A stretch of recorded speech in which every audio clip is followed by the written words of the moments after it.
गीतसाराय गीततत्त्वाय गीतगोत्राय धीमहि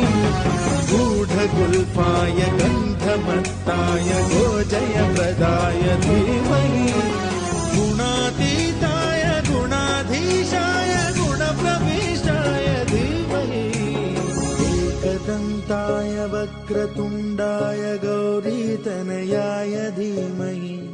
गजेशानाय बालचन्द्राय श्रीगणेशाय धीमहि